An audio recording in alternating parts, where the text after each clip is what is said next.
Reiki Master and Shaman in Training. I will be finishing up this November 2022, so I'm so excited to finally be able to finish my course. I'm really excited. So I'm also excited about this video today. This video is actually going to be on numerology. Numerology is a divination style where you take your name and break down the numbers in name and birthday to get numbers 1 through 9 or master number 11, 22, and 33, which we'll get later on into the video about those specific things. So we'll explain that as we go on. Right now, actually, we're just gonna dive right into it. So this is gonna be a video where you're gonna want to get a pen and paper, because this is gonna be basics of numerology, including the 5 core numbers in numerology and what those do. So I've got a lot of notes. First, numerology is broken down by category 1, 2, 3, 4, 5, and then you just write down right across A, B, C, D, E, F, G, and you keep going each line, and that is actually how you get the value of each number. When you're creating your table, you can actually just find a table online. You don't have to do it this way. I do kind of like doing it old school, where I do everything by hand, because it's just more rewarding for me. So that's just something I enjoy. A very, very good book for numerology is called You by Your Numbers. That is a good beginner book. So when we're looking at it, once you have all that information with all of the letter values, you're also going to go into look at the core numbers. So the easiest core number is actually to get the birthday. Birthday is just the day, and if it's a 10, you end up reducing it down to 1. We'll get more into that later. So you have the life path, you have the expression, birthday, personality, soul urge. Life path is what challenges us to grow. Life path is really the path we walk through life, our ups and downs, our triumphs, our struggles, the lessons that we're here to learn. This is one of the most important core numbers that it is, because it is literally about our lives, ourselves. Our birthday is the day that we were born. It's given to us as a gift to help us move forward in life, to help us overcome and face our challenges. Our soul expression is what we are best at, what we also struggle with. This is calculated by using every number in the name, and I'll show you that a little bit later. The personality is kind of like an ascendant in astrology. I did take a lot of notes just to create clarity, so thank you so much for your patience. But this is really how we're perceived by people. So this is our outward reflection and how people interact with us, how people perceive us. And our soul urge, the difference between our soul urge and our expression is soul urge is our inner heart. That is something we hold close and deep to ourselves. That's our inner self, our innermost being that we don't share with the outside world. It's the things that also drive our passions. So that's something to be aware of. So when we go into calculating, I actually use a simple one, James John Smith. And as you see, each number I wrote down underneath the letter correlating to that chart that I showed earlier. So like a J and A are a value of 1. I also chose the birthday 1, 10, 19, 18. So the first thing I did was calculated the birthday, which reduced down to 21. 2 plus 1 is 3. So you always want to reduce it down to a single number. The only exception I had here was down here, and I'll explain that. So life path is a 3, the birthday, which is just the day, 10, comes down to 1 plus 0 is 1. So life path, birthday. Then we got into our expression. Expression is all numbers all the way across. The expression number is also known as the destiny number. So as I added it up all the way across, we got down to 56. 5 plus 6 reduced to an 11. 11 can also become a 2. So when we're talking about master numbers, it can be either the vibration of 11 or vibration of 2. 11 is potential. And we're going to get into the meanings of what each number means specifically. So don't worry about that. We will get that there. Also know that these numbers are very karmic in nature. If you don't fulfill the potential of a master number, it can create a lot of blockages or a lot of karmic debt. Then we come down to personality. Personality is every consonant. So that would be J, M, S. We went through it all and it got reduced down to 35. 3 plus 5 is 8. So we have personality 8. And soul urge is only the vowels, which comes out to a 3. The only letter that is either a vowel or a consonant, depending on the name, is a Y. So the exception with Y is that Y is always a vowel, except when it is right next to another vowel and also part of the same syllable. So like A-Y, I. For example, so it can be like Ilana, A-Y-L-A-N-A. That would be considered a consonant at that point. So moving on, and we're actually going to just go ahead and jump into it. As we're seeing, this is pretty simple. Numerology in its core basic is not difficult. And when you start getting into the meanings of the numbers, which we're going to jump right into, each number has got both a dualistic expression, so it's not just its high potentials, there's also the shadow aspect of each of those numbers, like there is with everything else. The higher vibrational energies and the lower vibrational energies.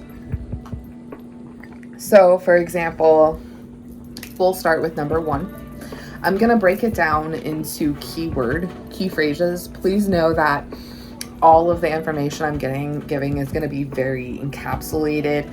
There's much more information to be had, but this is just a very simple, again, basic numerology, intro to numerology. So when you take the numbers and you're just applying the keywords, when we start with number 1 is very independent, pioneer, forward thinking, but they can be impulsive and sometimes not think. Jump, leap is a good word, risk taking. These are traits of the number 1. So while they are very forward thinking, and these are the kind of people that will pave a new way forward, or peoples that will come up with the new idea, they also are burdened with jumping too quickly. So that's number 1. Number 2, keywords, balance. 2 oftentimes does represent a balance, both in numerology and in tarot. The numbers that we're using here in numerology do get applied to tarot quite frequently. So it's balance, unification, harmony, partnership. It's also very intuitive. I'm also channeling the word manifestation, manifester, but that's more vibration 22, which again we'll get into here shortly. The lower vibrational energies is that it can be very indecisive. It can be very wishy-washy. It's also a very sensitive vibration, oversensitive. So those are things to kind of keep in mind when dealing with a 2 vibration. 3 is adventurous, artistic, communicative. They are the Rembrandts, but they like to be free. They are also very optimistic. Lower vibrational energy, or the challenges that come with that, is that they can be very naive, unfocused, maybe even unmotivated in their direction concerning where they're wanting to go, and impulsive as well. So number 4 is very practical, very loyal. Number 4 also represents a foundational energy. Each of these also will express themselves differently, varying on where you find them in the chart as well. So when you're looking at 4 in personality, it's going to represent something different in life path. 4 is a builder energy too, so building blocks, and sometimes it is often said that they have a more challenging path because sometimes they feel like they have to work harder than others to get the same results. They can be very rigid, and unmoving and inflexible. 5 is curious, adaptable, social, just very go with the flow. It can also represent chronic change, and I'm also feeling very unexpected. It can be very unexpected, but they can also be very unreliable and directionless.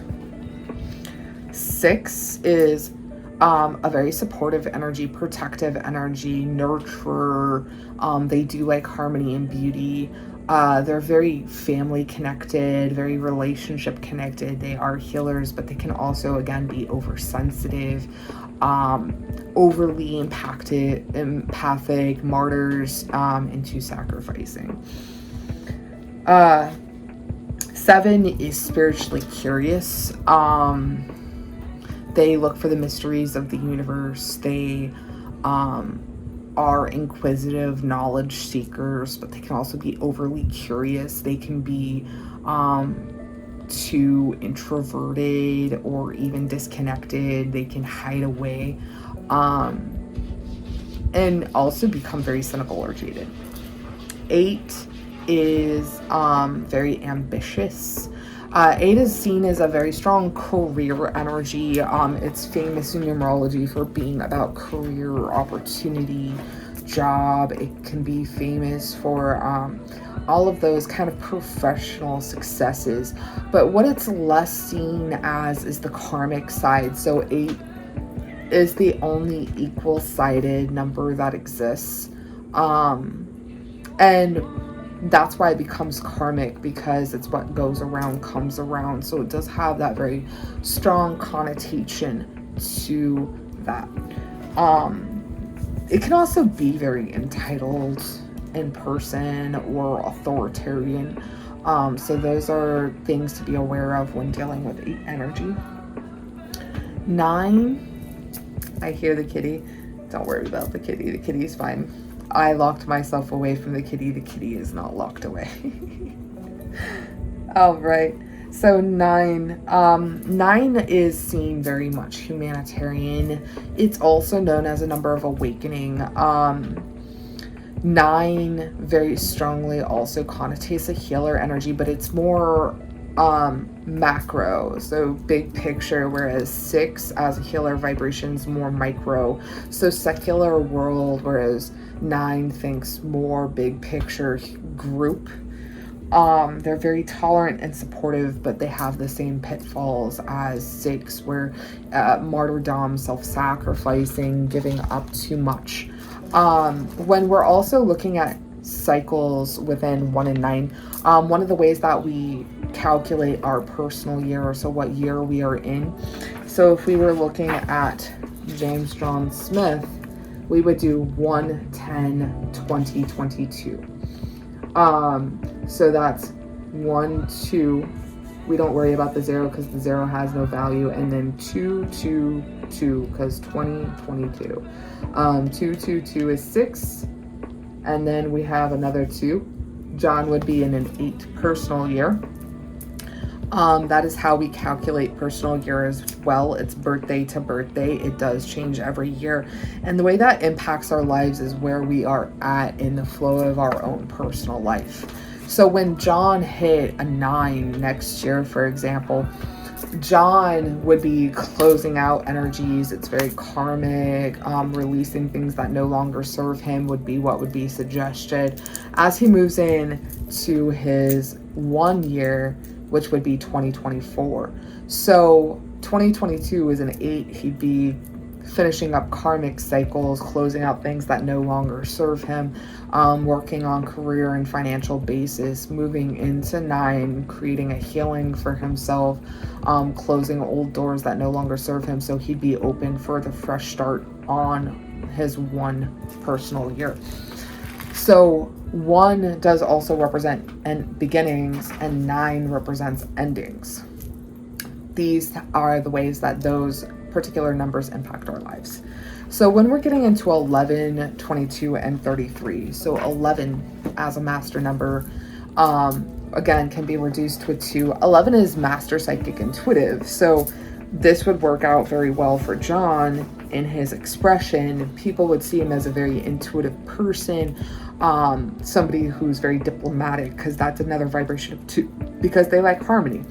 So in his expression, the way that he presents himself, expression or destiny number would be very intuitive, even though a lot of what John is geared towards, he's got a lot of 1s in his name. He's got a ton of 1s, so he would have very strong independent personalities. His birthday reduces to a 1, so he'd be a leader. And when we're getting into personality 8, he would be somebody who is focused on career or professional. But in his personal relationships, he'd be very communicative, very expressive, very intuitive, and a very good advice giver. That's how all that would translate. 11 as a master psychic intuitive, he may choose not to employ those gifts, and if he chooses not to, by ignoring his intuition, which is his right, that's where free will comes in. He's choosing to, maybe say, hey, that doesn't make sense, or I don't understand my intuitive, I don't know why I feel that way, and then his life becomes more difficult as a result. So when we're saying karmic lessons or karmic debt, it just means that things will become much more difficult than they need to be. That's what it means when we gather karmic debt. Master 22 number is master manifester. So whatever they build with their hands creates lasting value, goes on for a very, very long time. They don't have a lot of problems. They don't have a lot of issues with that. But with it reducing to a 4, because 2 + 2 = 4, they have to work much harder to achieve it. But once they've built that, it's a very solid structure. It's like a skyscraper. It'll just keep going and going and going, and that's the beautiful thing about being master 22. But with it reducing down to a 4, they will see a lot of obstacles in their path. Master number 33 is master healer teacher. A 33 reduces down to a 6, so they're going to be very bad about being overly empathic, overly self-sacrificing, overly giving. People will tend to take advantage of people with master number 33s, and the people with master number 33s tend to let them. So that's where, even though a master number sounds very interesting, it's very exciting to have master numbers, it can make life that much more difficult for those individuals, because one of the biggest lessons they have to learn is how to say no. But that's a big lesson for us all. That's just actually a very quick way to not only go through the 5 core personality numbers, not just personality number, but the 5 core numbers in numerology, as well as how to calculate personal year and how those things impact us. Again, the book You Buy Your Numbers is a very, very good book. It is a very, very helpful book. And there are also things called pinnacles, cycles, and karmic debt numbers. Karmic debt numbers are numbers like 10, 13, 14, 15, and 16.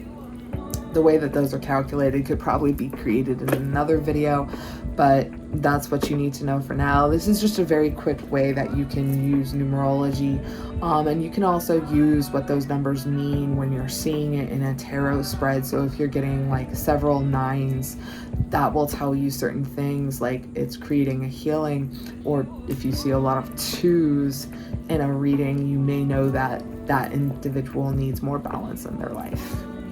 So that's a way you can quickly combine numerology and tarot. I hope you all have a beautiful rest of your day. Again, this was just a quick lesson on how to do numerology. I'm happy that you all were interested in learning numerology. If you have any other things that you want to learn, please drop a comment down below. I'll be happy to teach you. I'll be happy to go more in depth as well if there's certain aspects that you want to know about numerology more deeply, or a longer explanation on specific things. Thank you so much for joining me here. I'll see you all later. Talk to you.